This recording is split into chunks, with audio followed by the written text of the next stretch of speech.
Oh, I was not impressed by the Falcons last night. They got the win. It was a very important win for them to make the playoffs. It was a critical win, especially what they have the rest of the way.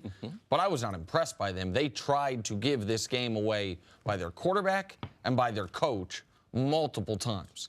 They took advantage of the fact that the Saints lost their most dynamic and most important playmaker early on in Alvin Kamara, and I give them credit for that. But Matt Ryan was downright bad, and Dan Quinn clearly has not learned any lessons from the Super Bowl when it comes to game management and clock management. Their end of the first half drive, where they get the ball with 1:44 left, they can obviously get points. They take a minute to get 11 yards and use a timeout. They are then going to go into the half with timeouts in their pocket. Yes. But then Matt Ryan throws a pick, so it doesn't matter. And then at the end, near the end of the game, you are playing a team coached by a man in Sean Payton, CC, who once did a surprise onside kick in the Super Bowl. The situation was, if people didn't know it, Saints down 3 at the 22. There's a penalty on a 3rd and inches. So your option is to accept the holding penalty and have them in 3rd and a little more than 10, or decline it and have them in 4th and inches.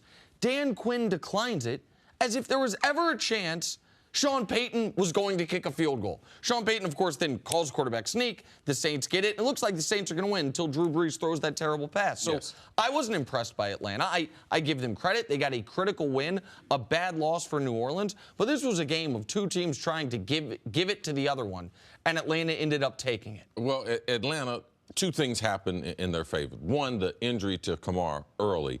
That changed the complex of the game. I mean, those first couple plays that they were running, it looked like New Orleans was going to march up and down the field all night. But he gets hurt there early, so they try to make an adjustment. They're not as explosive without this dual threat running back-wise, because you have to be honest with yourself. Their wide receivers do not scare you.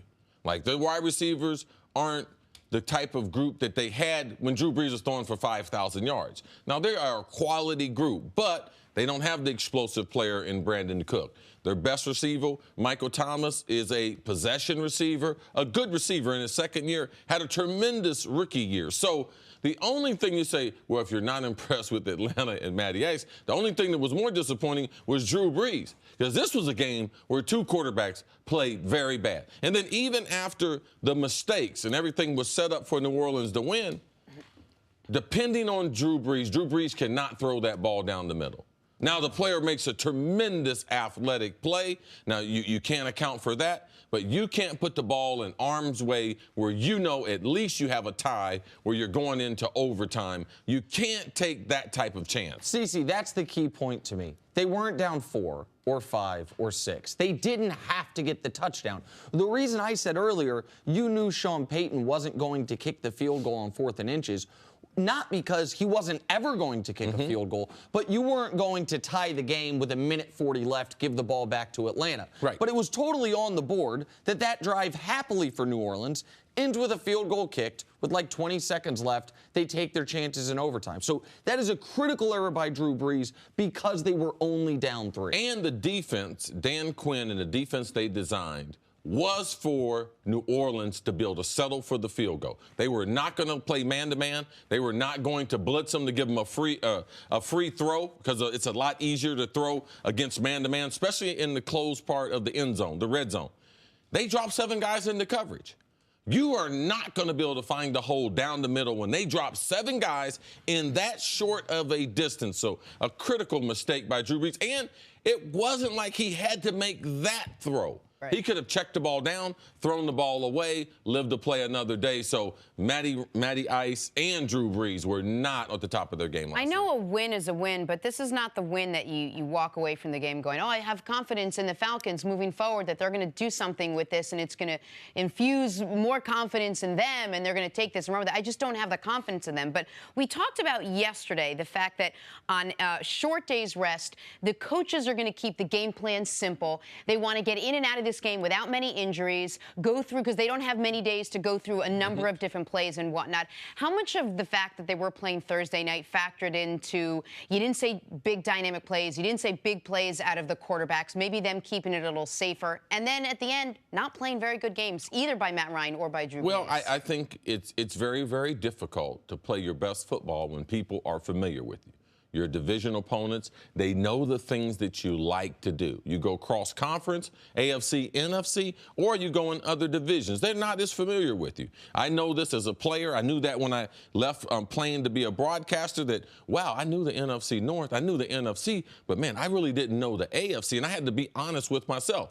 Players are not that familiar with the rest of the league. So it was going to be a tightly contested game, but once Kamara gets hurt, that's the key. It took the explosion out of them. Now, Atlanta, we know that they're scoring 11 points less than what they did last year. I mean, I think their average is like 22 points a game. Right. Last year they were near 33. Yeah, exactly so, right. you know, they were right where they wanted to be. They've been grinding out wins, but the thing about a win is a win. They got 8 wins. Let me tell you who would like to be there.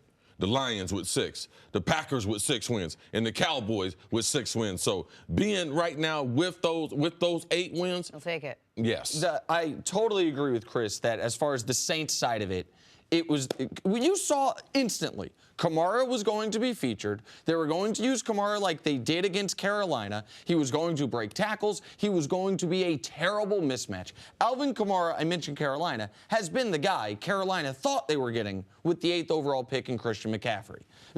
Wow. Right? Yes. I mean, that's exactly who they thought they were getting 8th overall. The Saints got him in the 3rd round. Once he goes out, I mean, people raised their eyebrows at me a bit, or at least mocked me on Twitter, maybe not raised their eyebrows at me, when I said Kamara is an MVP candidate if running backs were allowed to win MVP. You saw yesterday how valuable he is to this offense. He's averaging 8.5 yards per touch. No one's averaged over 7.2 in 25 years as a running back. Like, it's unbelievable how important he is. And so, to me, that was the biggest factor in the Saints offense bogging down. The factor in the Falcons offense bogging down was terrible decisions by Matt Ryan. They were moving the ball at the end of the first half, terrible decision. The beginning of the second half, it was bad luck. He hit Austin Hooper in the hands, and he drops the ball. Yes. But another awful decision to Julio Jones in the end zone. Like, I'm all for forcing it to Julio, but force that sucker high. Let the best athlete on the field try to go make a play. Right, or him or no one else can catch it. Exactly right. Thanks for watching. Subscribe here to get the latest from the show. Also, be sure to check out more of the best clips from First Things First, or go watch a few segments from our other shows on FS1.